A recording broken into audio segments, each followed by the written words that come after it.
12 जून 2025 Ahmedabad airport. सब कुछ सामान्य लग रहा था, लेकिन किसी को क्या पता था कुछ ही पलों में ये उड़ान इतिहास की सबसे दर्दनाक त्रासदी बन जाएगी। एयर इंडिया की फ्लाइट AI-171 ने जैसे ही टेक ऑफ किया, 30 सेकंड बाद आसमान में गूंजती है एक आवाज और फिर एक धमाका होता है। बीजे मेडिकल के छात्रावास पर एक विमान गिरता है। धुएं, आग और चीखों के बीच 241 मौतें और सिर्फ एक जिंदा इंसान। क्या ये महज तकनीकी खराबी थी या कोई लापरवाही, या फिर इससे भी बड़ा राज छिपा है इस हादसे के पीछे? आइए एक एक करके इस बात को समझने का प्रयास करते हैं। AI-171 एक बोइंग 787 ड्रीमलाइनर, जिसे आधुनिक तकनीक और सुरक्षा का प्रतीक माना जाता है।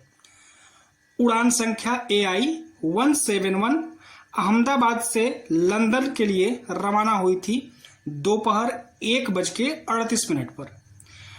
टेक ऑफ के चंद सेकंड बाद ही पायलट ने इमरजेंसी सिग्नल भेजा।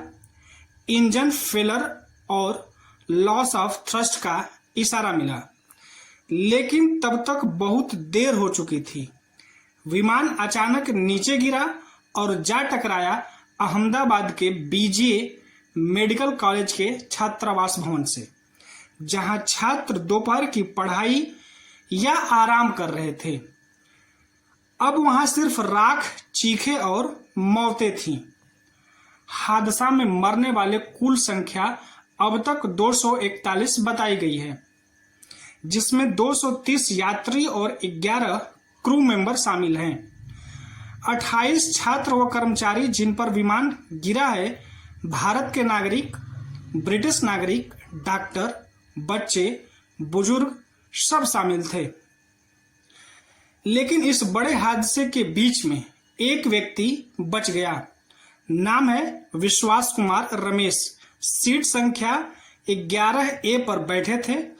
हादसे के समय इमरजेंसी विंडो खुल गई और वो विमान से बाहर जा गिरे।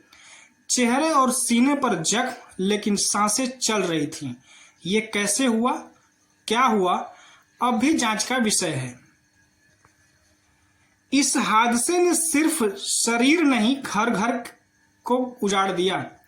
अस्पतालों के बाहर, एयरपोर्ट टर्मिनल के सामने सैकड़ों परिवार बस एक ही उम्मीद में खड़े थे, शायद मेरी माँ, मेरा बेटा कोई तो जिंदा मिले। किसी को पहचानने के लिए मिला एक जला हुआ टेडी बियर, राख में सना मोबाइल, या एक घड़ी जिस पर अभी भी 1:39 का समय रुका था। एक माँ बार बार वही तस्वीर दिखा रही थी, यह मेरी बेटी है, पायलट यूनिफॉर्म पहने हुए, लेकिन अब जवाब देने वाला कोई नहीं बचा। परिवार लाशों का इंतजार करते रह गए। चेहरे जलते हुए, DNA टेस्ट से पहचान हो रही थी। कई शवों को एक ही ताबूत में भेजा गया, क्योंकि अलग करना नामुमकिन था। ये न्यूज़ नहीं थी, ये 241 अधूरी कहानियां थी। अब बात करते हैं उस सवाल की जो सबके दिल में है, क्या ये हादसा रोका जा सकता था? DGCA, AAIB, NTSB और बोइंग के विशेषज्ञ ब्लैक बॉक्स की रिकॉर्डिंग खंगाल रहे हैं। शुरुआती जांच से जो बातें सामने आई हैं, वह लैंडिंग गियर टेक ऑफ के बाद पूरी तरह ऊपर नहीं गया। फ्लैप्स अधूरे खुले थे। एक इंजन ने टेक ऑफ के 17वें सेकंड में जवाब दे दिया।